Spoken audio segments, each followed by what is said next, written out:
বিএনপির স্থায়ী কমিটির সদস্য সালাউদ্দিন আহমদ বলেছেন, এখন আমাদের সামনে সবচাইতে বড় প্রশ্ন সবাই যেটা করে তা হলো সংস্কার, বিচার এবং নির্বাচন। এগুলো কি পরস্পর নির্ভরশীল বিষয়? এগুলো মিউচুয়ালি বিষয়। ইন্টারডিপেন্ডেন্সির উপরে কোনোটা নেই। তার মানে এগুলো পরস্পর নির্ভরশীল বিষয় নয়। বৃহস্পতিবার রাজধানীর সিরডাপ মিলনায়তনে রাষ্ট্রের গণতান্ত্রিক কাঠামো সংস্কারের নাগরিক উদ্যোগে নাগরিক কোয়ালিশন আগামীর সংসদ নির্বাচন সফলভাবে আয়োজনের চ্যালেঞ্জ নিয়ে গোলটেবিল আলোচনায় তিনি এসব কথা বলেন। তিনি বলেন, জনগণ একটি উৎসবমুখর পরিবেশে নির্বাচন কামনা করে।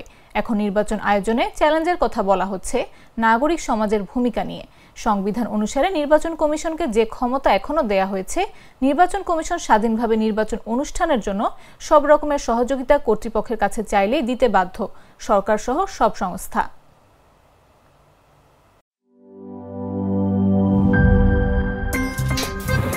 আমার একটা স্মার্ট সিদ্ধান্তে 25% গ্যাসের খরচ কমেছে। ভাবছেন কিভাবে?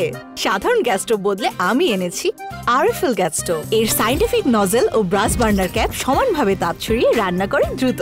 তাই গ্যাসও বাঁচায় 25%, টাকাও বাঁচে 25%। আরএফএল গ্যাস স্টোভ, নিরাপদ ও গ্যাস সাশ্রয়ী।